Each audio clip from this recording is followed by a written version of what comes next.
Hello, friends, fiends, and in betweens. Welcome once again to Professional Questers, where I am your host, Chris, and I love tabletop role playing games. But even more than that, I love hearing about the characters in those games. Therefore, I decided to interview people in the TTRPG world about the people that they love to play. Joining us today is the wonderful Rayne. Rayne, can you tell us a bit about yourself, what you do, and then tell us who is the person that you play? Hi. I'm Rain. My pronouns are they, them. I play Vox on Stories Told Again as my big creative thing that's out there at the moment. I'm also Therapy Frog on TikTok, which I haven't posted in a while. Don't at me. Um, and I do some general, like, boring work that pays the bills on top of that, but that's not nearly as interesting talking about TTRPGs, is it? And the character I'm talking about is Willamina Fogg from Candela Obscura. Yes, and so we're gonna get right to it. Let's start with the basics. First of all, what are Wilhelmina's pronouns? Willamina's pronouns are she, her. Perfect. Can you give us a physical description of Wilhelmina? Of course.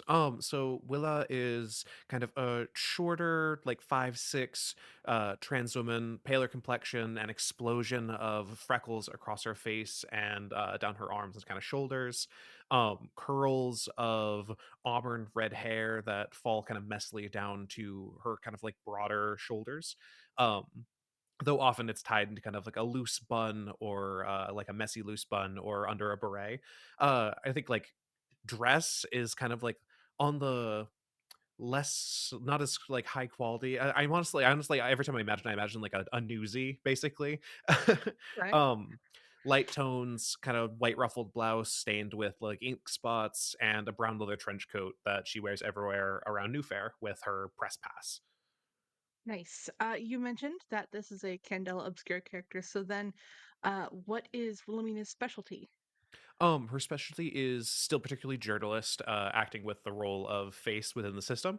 Her abilities originally, or during character when I would originally designed her character, I took sweet talk, which is like you're able to chat with people and kind of like that charisma where you're just like talking with people to get information, and insider access, meaning you can be like, I have a VIP pass, I know this person, let me in, let me talk to this person's particularly. And she was built as a fact finder more than a combat or kind of investigative character. Gotcha. That's cool. We can dig into that a little later. If you had to describe her personality in 3 words, what would those words be? Ooh, curious, bold, terrified, in that order. Terrified. I wasn't expecting that one. Well, I was thinking about it like bold as a person, but not brave as a character, if that makes sense. Yeah, that does make sense. You know what? Now that you say that, I can relate a lot to that. I feel like that's a lot of us. It's like, oh yeah, no, we're absolutely bold personality, but don't look at me, don't talk to me, don't actually talk to me about No, this. it's called masking. Yeah, exactly that. Hmm. So, what is Wilhelmina's story, or at least what you have so far? So the backstory I wrote for her was that she works as a journalist for the office of the Halen Star, which is like the only other non-propaganda machine out of New Fair. Um, and she was born to a family in South Soffit, like the kind of like the poorer undercity district. She was mentored by a family friend, Evan Guerrero, who I based off of a personal character in my own life. Um, Went to school, Briarbank, for writing and journalism. Like kind of like was mentored into a role, like kind of something that she's been doing her entire life. And how she came into her abilities was which kind of led her into working for Candela and that kind of like secret world behind the menagerie was in a curio shop of like an antique antiquarian shop. She found a old ornate stone, like a polished like artist palette and a selection of unique paint dyes, and what she painted with them would come to life in very strange and twisting ways. Her still lifes would like appear in or like come off of the page and be wrong somehow. The flowers she'd paint would come out sickly and weirdly parasitic. Her friendly creatures and doodles would come out as these violent or deeply sad, like ink based creations. Um, However, like the original art remained, and when showing them to other people to being like, look at this thing I drew and trying to understand, people took very different interpretations of what the art was intended to be. A like joyful, friendly creature was seen as something potentially terrifying or a little more cryptid like. And more by accident than anything, she found herself like enraptured in the world of Candela as they kind of helped her deal with her initial ink problems and uh, confiscated the brushes and the dyes and the palette itself. But by then, that power had bled into her being, and she kind of had this innate ability to bring her what she paints or what she draws comes to life in ways that she cannot control or has any intent over, regardless of what she means them to be. That is really cool. And uh as an artist myself, I find that fascinating, and we'll touch more on that later as well. I have some questions about that. Um Absolutely. we're going to dig a little deeper though. What drives Wilhelmina as a person? As a person, well, as a journalist, I think she has that sense of like truth that precedes all other narratives. Like she's very much like, I need to seek what is actually happening, and that needs to be what people know. I think in my brain, because I'm a little autistic, I think she's also a little bit, she's got that like, no, like like that very like huge, like that moral backbone. As a person, her own moral backbone and needs make something is she has a need to make something of herself on top of that. Sorry, that was a little rambly. As a journalist, she wants to follow a sense of truth that precedes all other narratives and like tell people how it is. And as a person, she just follows her own need to make something of herself as a girl from kind of a poor community. Hmm. I think a lot of people can relate to that, especially with Yeah, the like, oh, what's it called? Like the economical like wealth gap that we have in absolutely. I also America these days. For 100%.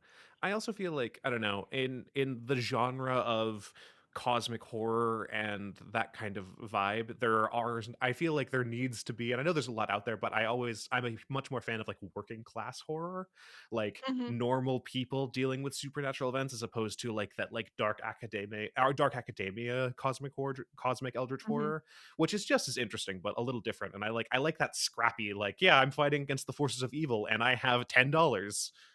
Yep. I think in some aspects, working class horror can be more relatable For because so sure. many people are like in that working class, Mhm.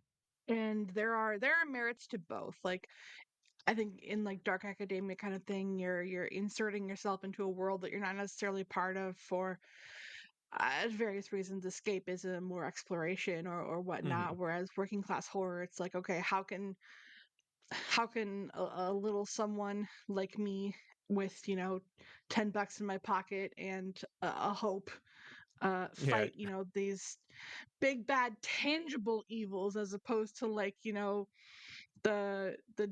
disparate pockets of corruption that we find in the real world. absolutely. I don't know. I feel like there's something really hopeful about like facing the darkness with $10 in a dream. Absolutely. It kind of exemplifies that need to take control of the chaos and the hardships in your life despite what you do or don't have. Mhm. So, is there anything that Wilhelmina truly deeply fears? Ooh, getting into the personal questions now. Um, I think Wilhelmina is a bit of a control freak. I think she has a deep fear over any loss of control over her life. Which I think like that comes from a place of like coming from a place of empowerment. It's like I carved out this part of my world, and I'm going to hold on to every piece of it as tightly as I can for as long as it is physically able. Um, she struggles with things failing to go according to plan. Yeah, loss of control is a big theme in I mean in my life personally too, because I feel like Mhm. this is a personal kind of note, but like I felt like so much went awry in my life in the last like 5 years. Loss Mhm. of control is a big element of like what I struggle with and what really kind of triggers me. So it is one of those deep fears I can understand people definitely relating to, and especially in a situation like Candela Obscura, in a setting like that where things are so beyond most people's control Mhm. that carving out what you can of the world and holding on to that, it I think it ties into that whole like $10 in a dream thing where it's like you you worked your ass off to get where you are, and like, god damn it, you're gonna stay that way. Yeah, I absolutely. I don't know. I feel like making characters in general, especially in any system, but especially horror systems in particular, they have a sense that like the more personal the character is, like the more it comes out through play how like intensely emotional those stories can kind of be. And I feel like Candela Mhm. is like it really lingers on that kind of retrospective, reflective nature of like looking into backstory and looking forward into the horror and like finding those little threads of hope that keep your story going. Assuming you don't TPK immediately, which we've all been there. But Yeah. I feel like with horror and like with what I wanted to do with Willamina in particular as a character, um, was that kind of like I like taking something that's like real integral to my real life and cutting out a tiny piece of that and then putting that into a character so I can like there we go. I have control here and I can push that forward and I can see where that goes in a collaborative Mhm. setting and like that's just cathartic in a way that I think is Oh, I mean absolutely. yeah, I don't know, I find horror really cathartic in the way that, like, I think it's as a genre is meant to be, like, more so than D&D or otherwise, but, like, I also love D&D and, like, I love the other TTRPGs, but, like, it's just a very particular vibe that I'm obsessed with.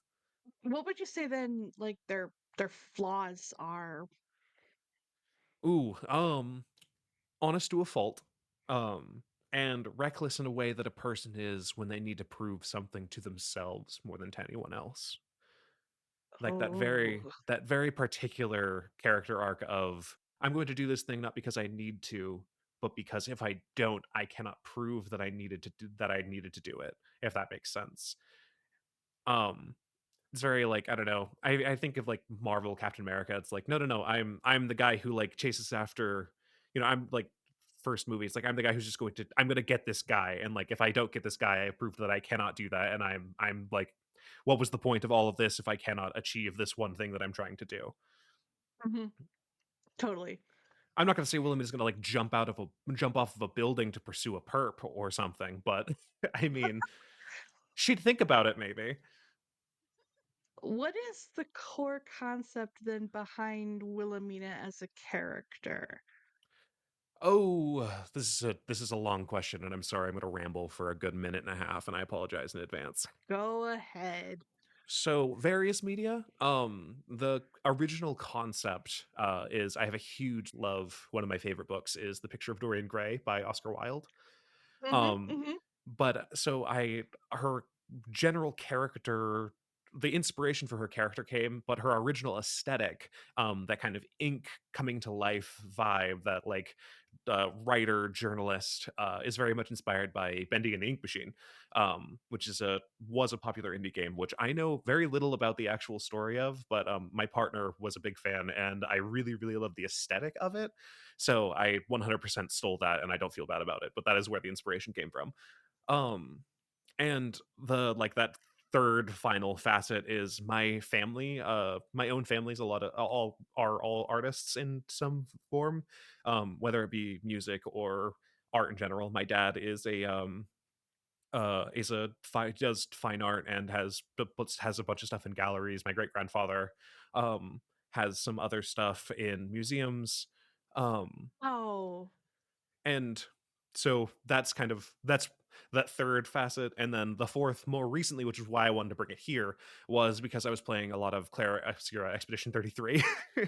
And that was the final, like, okay, here's the final click into this character that I need to like make it into a fully consolidated, because I had a lot of ideas kicking around, but like not until I played that game more recently did it fully form into who I wanted Willamina to be as a character to play. so what made you want to explore that concept more? Like what I'm getting is like artistic intent versus external interpretation kind of thing. Um, I can't find the article or the video where I originally heard this, but this is also related to Expedition 33. Is that I think one of the lead writers basically was like, there's a huge part, like a lot of that game is about grief and coming to terms with like loss, but another huge piece of that story is kind of the outward intent of other forces, the antagonistic forces within the game altering and reinterpreting what the world originally was made for within Versus Canvas. Um and it was interesting because I was thinking about that more recently, but what originally inspired the idea was a few years ago I was listening to a Q&A, the end of season 4 of the Magnus Archives, Rusty Quill horror podcast. Um, mhm. it's popular now. I don't know why I'm like describing it, It's okay. but No, some people might not know. that's true. But the writer Johnny Sims said something that kind of stuck with me during the Q&A, because someone was asking, you said that this was the case, that like people were right about this one thing and that turned out to not be true in season 5, like what was the difference there? And this was the end, but in season 4, or at the end of season 5, he said, I have written the text, I have an idea of what that meaning of the text is, like I wrote it a particular way, but if the audience listens to the text and they have a different interpretation of what the text is saying, I as the author have no right to dispute what you believe is canon. And I'm paraphrasing, but that was essentially the idea, that I as the author have no right to tell you what my story is about if if you take a different interpretation of what this is. If you see the romance between these two characters as purely platonic, or this platonic relationship is purely romantic, that is on you, and that is no less canon. And it got me thinking of like Anne Rice being very, very protective of what to do, interview with a vampire, and like her characters would be like, no, you, and like very against fan fiction. It's like she had the opposite example. It's like, I am the author. What I said is what the story is about, and what my interpretation is what I wrote down. And anyone else trying to reinterpret it or telling a different story with my characters it's a disservice to me as the author. And again, like I don't know if these are her exact words, but that's what I understood from my basic background knowledge. I haven't done a ton of research in a while, like thinking about this. But I was thinking about that as like, how do you put that conflict in one character?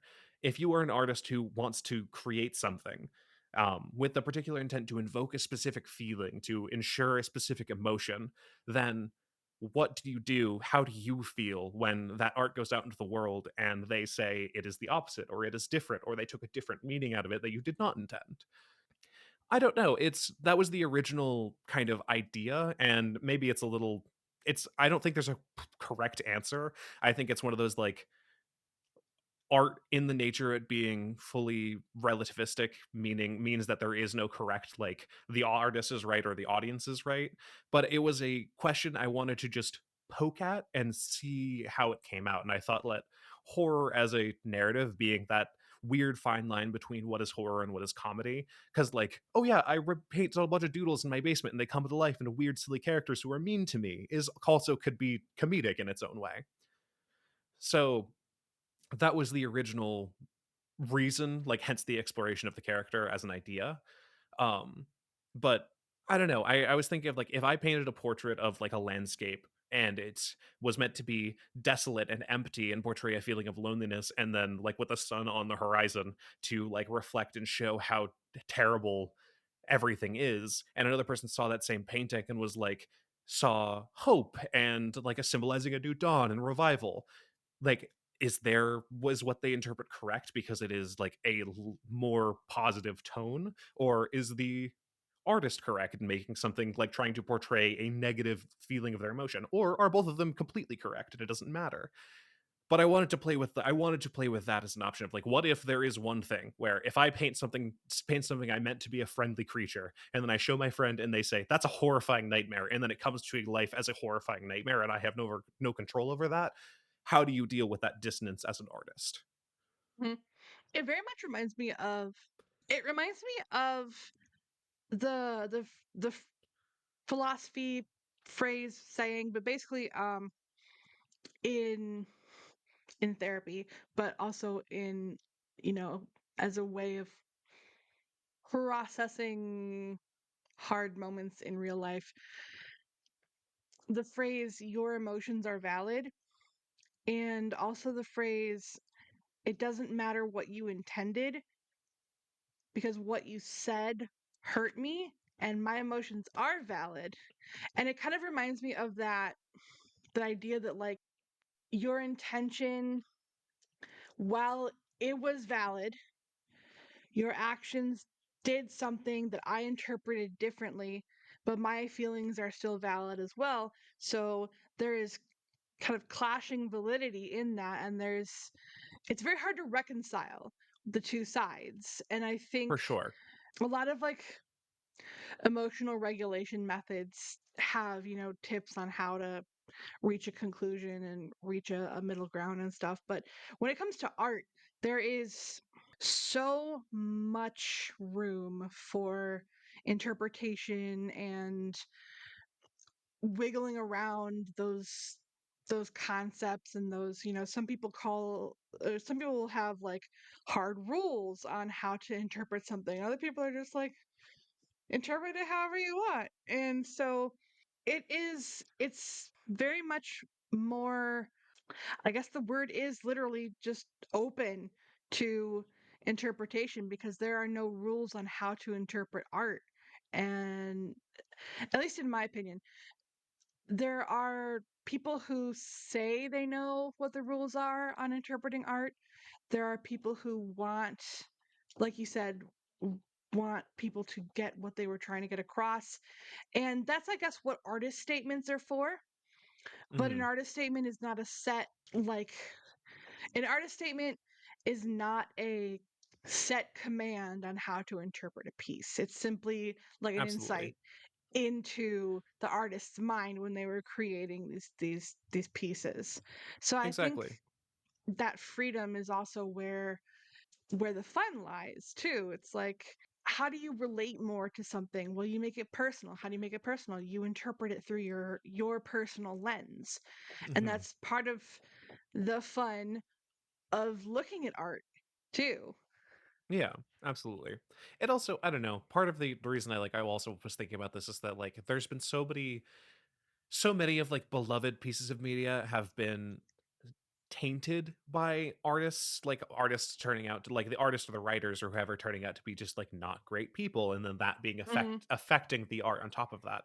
So it also like it comes into this is also a question that really like it can go in so many different ways, this conversation, because you can also talk about like death of the author and like what does that entail, or like is like what do you can you still take the positives that you took from art before you learned about like these other terrible things that clearly influenced that thing you love, or does it Mhm. matter what the again like it doesn't matter what the artist intended if the artist turned out to be a dickbag, and like can you still take things that you learned from stories you loved beforehand? I don't know, I think it's just it's such a weirdly complicated question that I Oh yeah. again like I would love to just like I want to do a case study of what people think about it, but like it's one of those things where it's like this isn't scientific, this is purely just like what do you think as a person, and I'm like maybe I'll do it, I have to do a survey of some kind. It'd be like a 20-page philosophical thesis, Maybe that's what my next project will be. I'll just like post to YouTube all my rambling thoughts about art. video essays. My favorite thing in the world. I don't have the attention span for that, but I guess I could listen to it.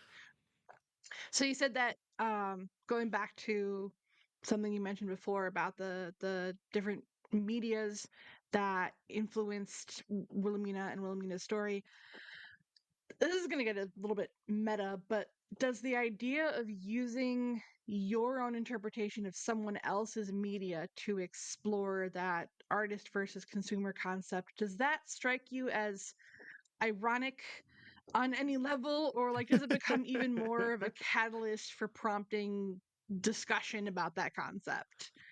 Uh, I think it's both.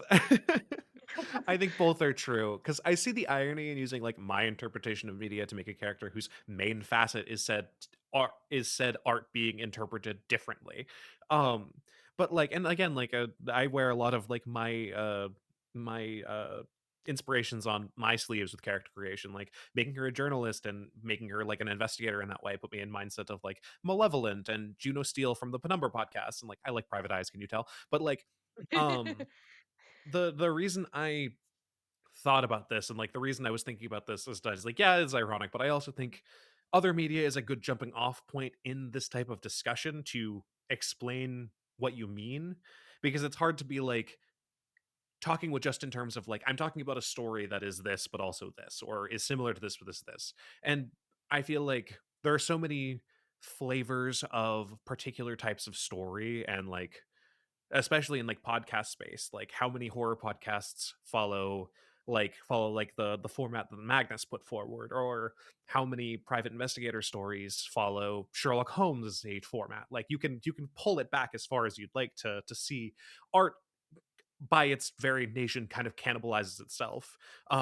And you always can link one interpretation of something back to another, like I don't know, Brillo and Future Cop, or Brillo and Isaac Asimov's original inspiration for like that thing. Like it's art by its nature constantly references itself, so I feel like you kind of have to, by its definition, look at the two if you're going to look at this particular concept, because art being subjective and personal in its way also means that people are kind of taking bits and pieces and twisting them or recreating them.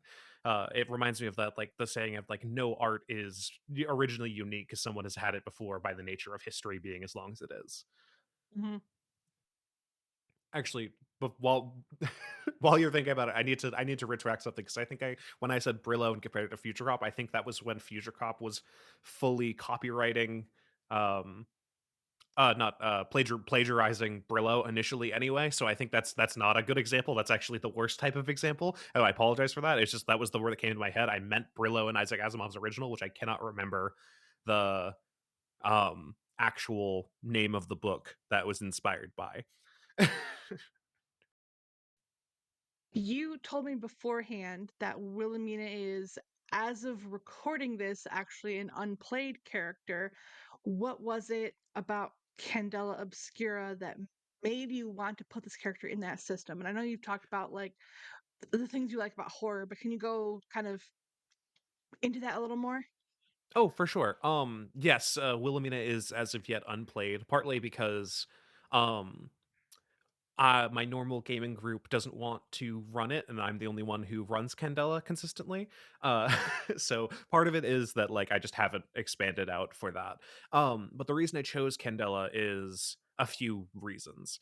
I think Willa's story could fit into any of the TTRPGs. Like I think you could find a way to fit that into Call of Cthulhu, or um, put that into like Vaesen or some of the other ones. I think you could reflavor it any number of ways to like fit her into the story. But the reason I chose Candela was, outside of my familiarity with it, I love the aesthetics of Candela. I love the kind of radioactive, uncontrollable, and deeply creative style of magic as bleed. I find it deeply fascinating. It's also a really easy system to learn. It's very streamlined. Like the complexity is, it's not a super complex system. I like power at cost types of gameplay systems in general. It's part of the reason why I like D&D. Like my one big issue is spell slots, because I'm like, oh, I'm gonna sleep for a day and then suddenly I can cast fireball again with no cost, um which is just a personal thing. But that's the main reason. It's comparatively easy to learn. I like the cost of power, like spending drives to achieve a goal, or like burning out a resource up until you have to just like roll the dice and survive. Um, And I don't know, I like New Fair as a system in terms of like the setting. The setting is unique.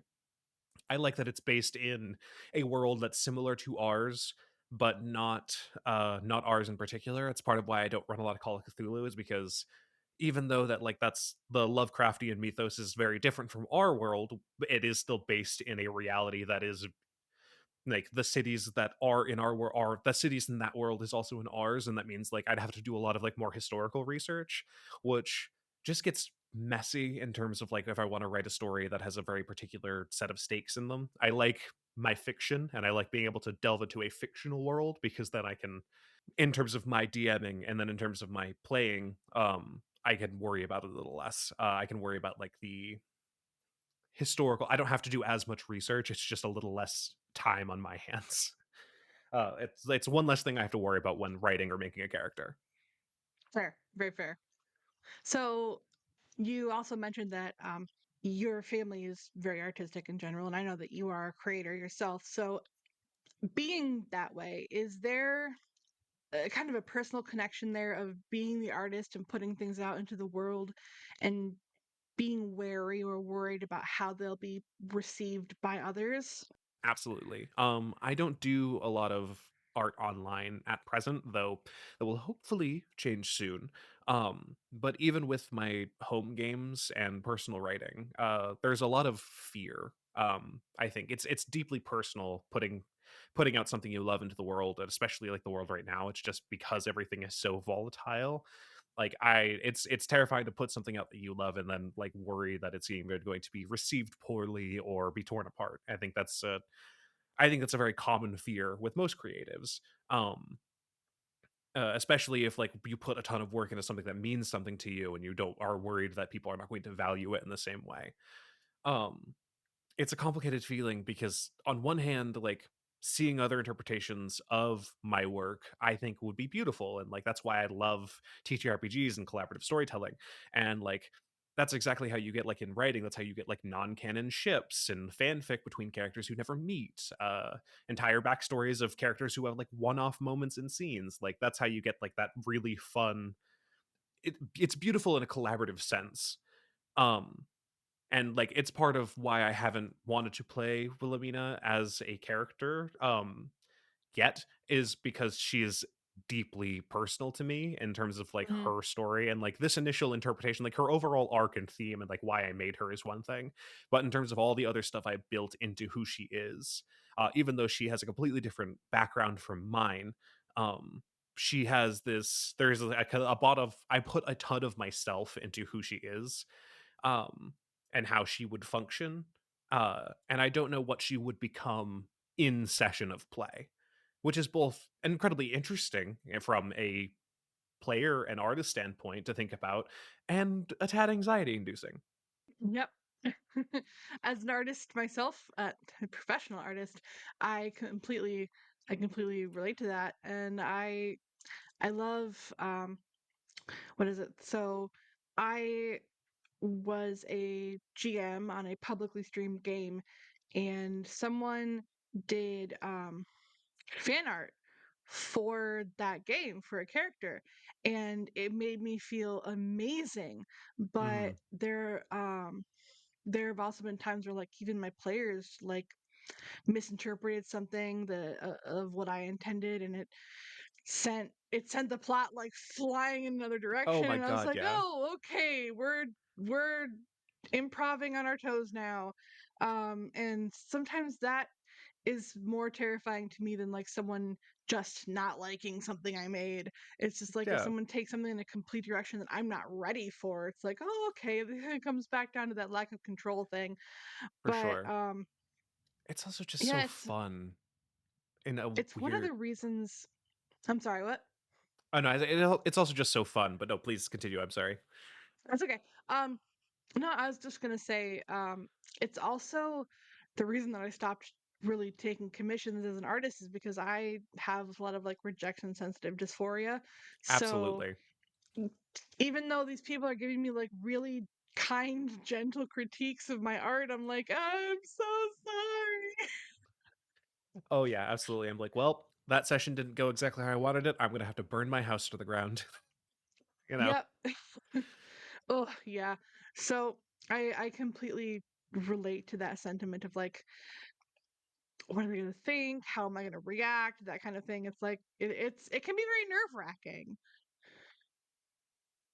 For sure. And I don't know. It's one of those things where it's like I find it incredibly hard to want to share my art with people unless I'm like very particular. Like I do a lot of for my home game, I do a lot of like fic writing, like short story, like canon short story stuff Mhm, for my player characters NPCs because they're obsessed with it and they like want art. It's very much like it's like being in a fandom of three people.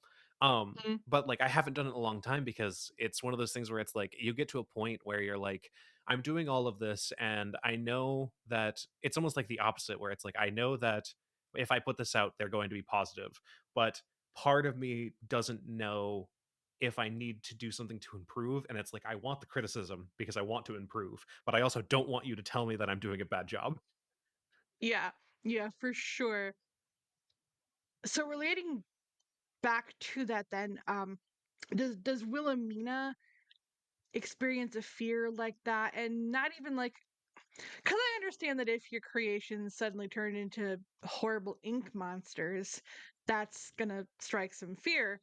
But is did she experience fear like that before these powers um developed, or even like does she experience a different kind of that kind of fear in tandem with these new powers?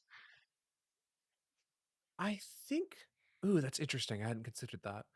Um, I think yes. I think she definitely had a degree of like, I think Wilhelmina as like a young woman and a young person beforehand was like a very much like a wanting to be ambitious but not having the courage to take those steps and got really lucky to get to the position where she's in as a like journalist. Like I don't think she has like money, mind you, but like having a stable job in New Fair and like functionally before this incident that turned her into what she is now.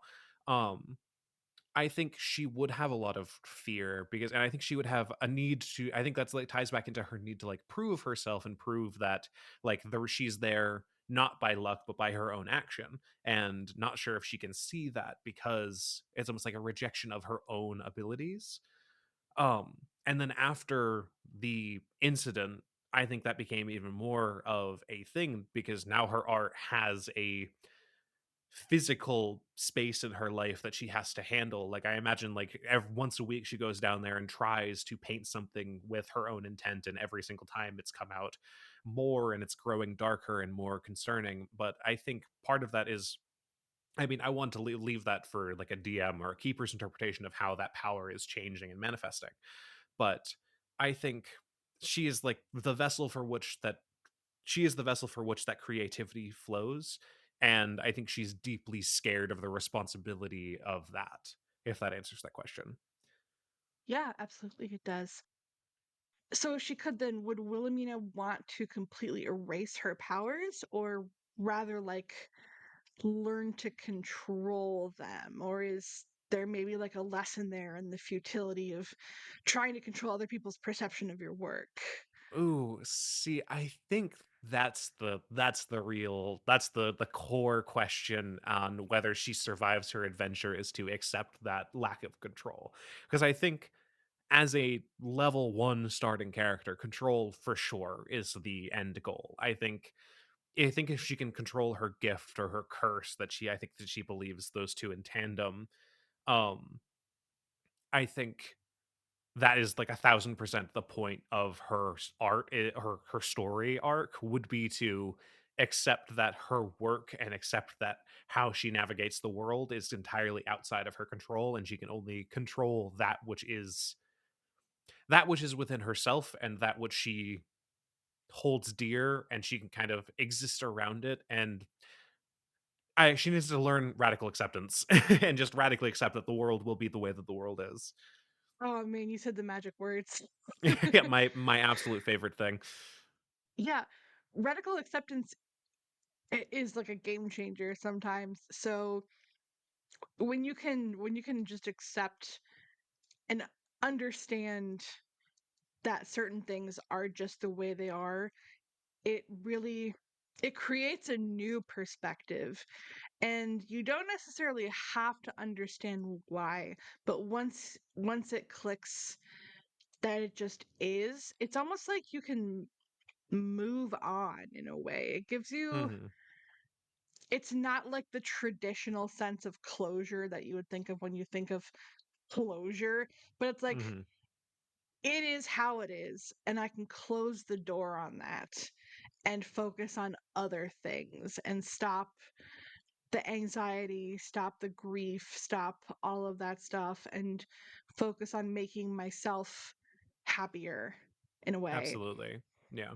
And I think that gets down to a truer ability to enjoy the art that you create and the creative process without worrying about what other people will think, because well, there are going to be some people who don't understand it or don't like it, but there will be plenty of people who do like it and do understand it, and you can, relish those while taking in the critique and understanding that, hey man, your opinion is your opinion kind of thing. But it helps you be, I personally find that it helps me be freer with my art Oh, and absolutely. be more expressive of myself in my art, because yeah, I want people to like it, but especially if I'm working with someone on something, it's like I want I like I want to be proud of it. I want them to be proud of it,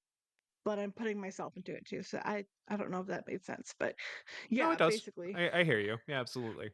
hmm So thinking about like character qualities and traits, and you said how like the need for control and the honest to a fault and stuff like that. Um, aside from the power that warps and twists her work into these horrible creatures or like horrible creations, what other parts of Wilhelmina do you find or does she find being a problem for her? Hmm.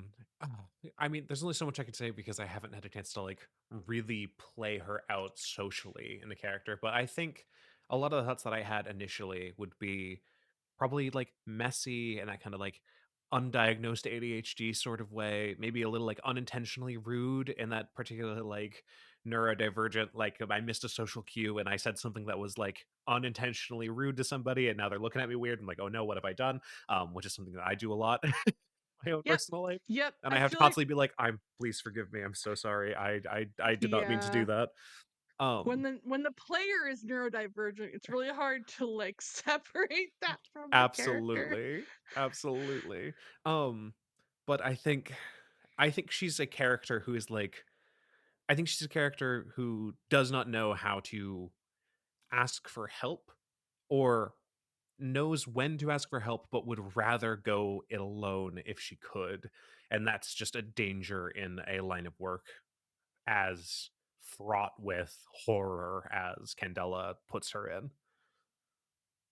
So thinking like theoretically, hypothetically, um, speculatively, thesaurus. Um, Metaphorically. how how as a player would you like to see Wilhelmina grow from, or out of, or sort of diverge from those traits? Um I think I've made a character who, at the start, before anything, is in team has an extreme internal conflict, and who now has to go out and fight the mind bending, reality warping phenomenon, abomination realities of her world. So, my hope would be that she learns to be more trusting, and more willing to accept help, and more willing to in a such a grim, dark or not even grim, dark, but say in a kind of gothic horror world, there are people who stand as beings of light and goodness, regardless of like, or even then, like gray with a light hue. recognizing those people and learning to be more open with who she is would be paramount to her character's survival, I think. I think she would just be better for it. Um, and then the other would just be kind of to accept that the universe is an unending mess of things that indeed not have happened but did. I think she would just be better for that. So springboarding off of these traits that you would love to kind of see develop better in Wilhelmina, what advice would you give to Wilhelmina? Mm. Trust others, share your work, seek out others' points of view, and let go of control and see what happens. Those are all very valuable pieces of advice that I should definitely apply to my own world. I think we all should probably do that. Yeah, I was thinking about it. I'm like, what would I give myself also, since I'm kind of talking to myself here, aren't I? Honestly, that is so valid. That is so, so valid. Ooh, this is getting too close to therapy. I'm sorry. Let's take a beverage break.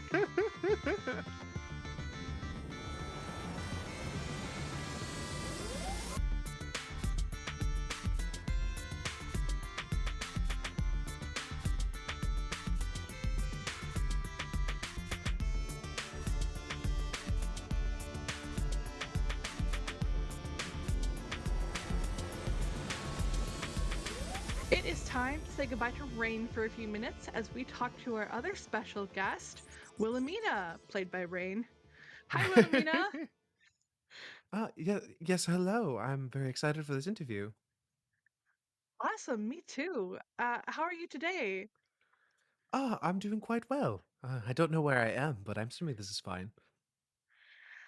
You might be seeing just like a void. It's totally fine. Yeah, my therapist told me to practice radical acceptance, so I'm trying to work on that. Yes, you'll be returned to your world in approximately 15 minutes, maybe. We'll see. Fabulous. Depend. So I have some questions for you, if that's okay. Of course, I'm more than happy to. All right. My first question is, how did you get into journalism? Ah, well, I've always been a fan of writing, and I thought it would be a noble pursuit, I suppose. Though my mentor Eben also taught me everything I know, so it's his fault, really. He kind of just gave me something, and I've ran with it ever since. So, what's the biggest scoop that you've gotten so far? Ooh, that's an interesting one. Ooh, what to say? What to say? Working for the Star, I've been part of a handful of headlines over the years, I suppose. Though not particularly directly written by me. Though my most favorite was a particular gossip column I got to write for the fall from grace of one of those bigwig families up in the eaves. Love that. With the ability that you have now, is joining Candela Obscura simply kind of a means to an end? I'm not going to ask how you know all of that strange void voice, but I will answer. Candela. Candela, honestly, probably would have put me up in one of their little cells if they knew about it, so I'm inclined to keep it as under wraps as I am physically able with most things. That's that particular quirk of mine, as you say. But in the same hand, if anyone is going to lead me to removing or perhaps grasping power or control over that particular oddity, it'd be those lot who'd be the most helpful in achieving such a goal. So, do you think you'll continue with them after you solve the mystery of your powers? I probably. It's not like I'm saving the world doing anything else, but and it does need doing. There's a lot of horrors out there. You fear what others will think about your ability. And I know you mentioned that Candela would probably lock you away if they found out, but if anyone were to find out, like what is that fear of of people's sort of perceptions of that? I make monsters out of ink in my spare time, love. I don't know. What do you think? What do you expect me to say? I can't imagine that people would be outrightly thrilled in my particular ability, though I'm sure they would have their uses, but I have no intention of being a pawn or tool for the other power brokers or corrupt politicians in this type of city. My demons are my own, and I intend to keep it that way for as long as I am able. Whether people will fear them, I think I know the answer to that outright. So do you think your journalism skills will aid in your mission to solve this mystery? Well, not to boast, but I think I can chase down any and hunt down any monster lurking these streets. I know New Fair like the back of my hands, and I know more than half the city who, at the very least, knows a thing or two that they're not saying, and I think I'm a valuable asset in loosening tongues about tracking down leads or hunting down monsters. So I would say I am an essential member to the team. Powers of persuasion, never unhelpful. So this one's a little I understand you might be a little touchy about this one, but I have to ask it because I'm curious. Are you 100% committed to reversing this dark power that you have? Like, what if you could find a way to control it? Hmm. Well, if it's between me or the ink, I think I'd have to bet on me. Once it's gone, I think art would be more charming and maybe even a little quaint. If I could control it, that'd be lovely. I don't know what I'd do with such power, but I think it'd make following a lead easier, maybe. Paint myself a little journalist spider or pigeon to follow folks around and take notes. I'm assuming if I could control it in a meaningful way, then it could be an incredibly useful ability. Or put me up somewhere as a sort of supernatural wonder. I don't know. No, no freak shows. We don't do that anymore. That's so dehumanizing. Hey, this is the hey, it's the 1900s where I'm from. Fair. I mean, that's not a great excuse, but I get it.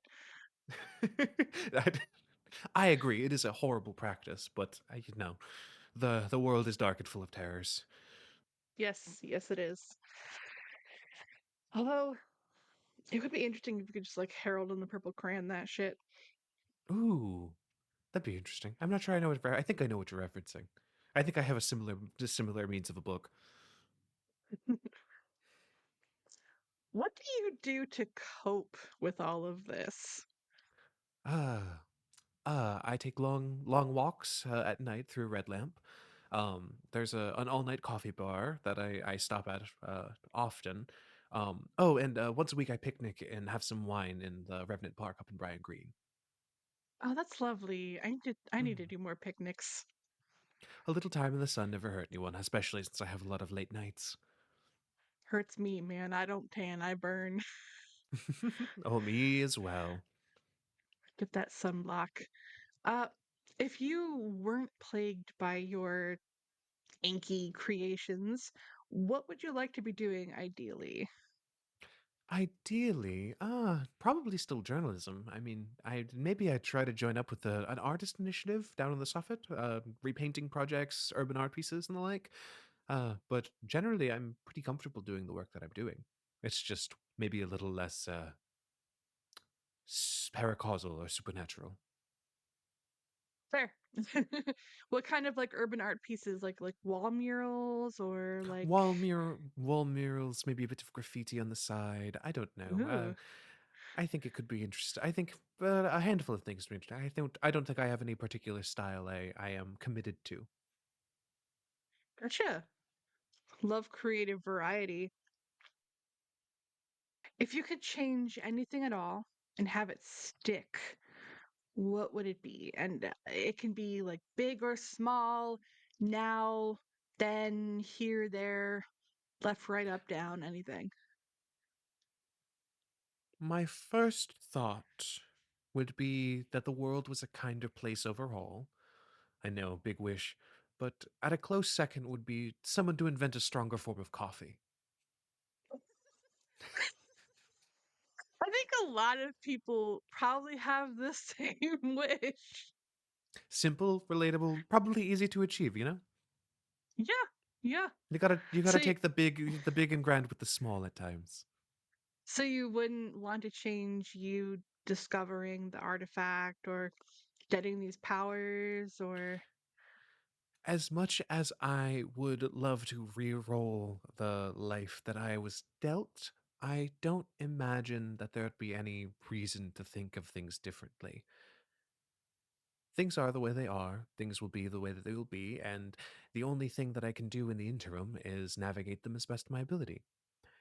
Not that I love that idea, and I would love to have a little more control over it, but again, I think as of now, these are things I need to work through, and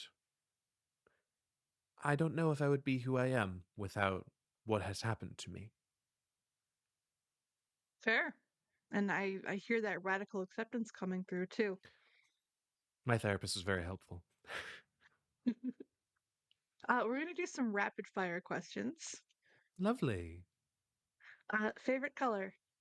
Cerulean blue. Yes. Favorite animal? Hmm, city pigeon. Sky Noble rats. little Love it. creatures. Pet peeve of yours? Oh, when someone leaves a tea bag in their empty mug in the sink. Worst thing that's ever happened to me. Ugh. What's a power you wish you had? Oh, to instantly apply makeup because I still can't do eyeliner even at its in. It's the worst. God, who can? Uh, Last one. Would you rather fight one horse-sized duck or 100 duck-sized horses? Ooh, interesting question. One horse-sized duck, probably. I don't like my options with a swarm of beasties with hooves. One big duck I could probably persuade with bread or birdseed bags until I can get the drop on it. Though I don't know exactly what that would entail. I don't really know how you would fight a duck. But that is my answer, nonetheless. I think that's what I'm going to go with, yeah. Cool. Okay. Last official question.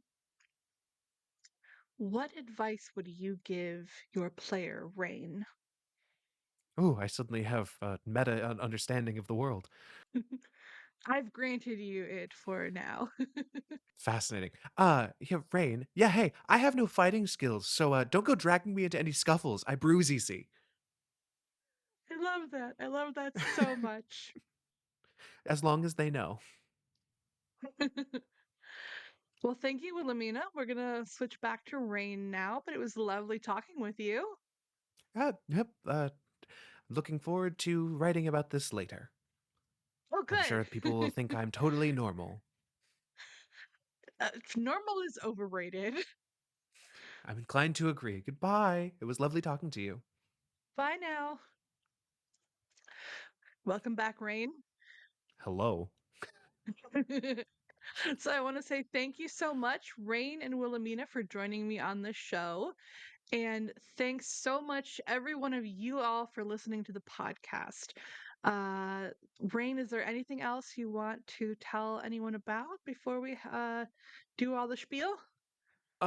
Yeah, tune into Stories Told Again. You can listen to it anywhere. It's a D&D podcast I'm in with a handful of others, and join the Discord because we're both in the Discord hanging out, and I'd love to chat with more people about various things. Um, Discord is super fun. yeah, the Discord is also, I think, is also just Stories Told Again. It's in the link in all the descriptions for the videos, Oh, yeah. videos and episode stuff.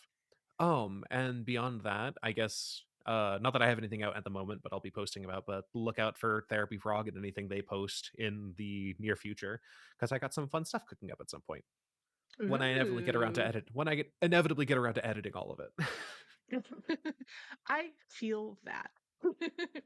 So, the links to all of Rain's stuff, our socials, and everything else will be in the episode description. If you want to support professional questers, the best thing you can do is leave a good review and spread the word. Tell your mom, tell your uncle, tell your neighbor, tell the guy that you pass on the street. Do it. If you'd like, you can also donate through Ko-fi, A single donation gets you access to all of the very good bonus content and rewards, including bloopers, extra interviews, and character art done by yours truly. And not to toot my own horn, but I think I am a pretty good artist. Um, you can also follow us on Instagram, Threads, and TikTok, and join our Discord community. So, have a wonderful day, everyone, and I hope your adventures are always good ones.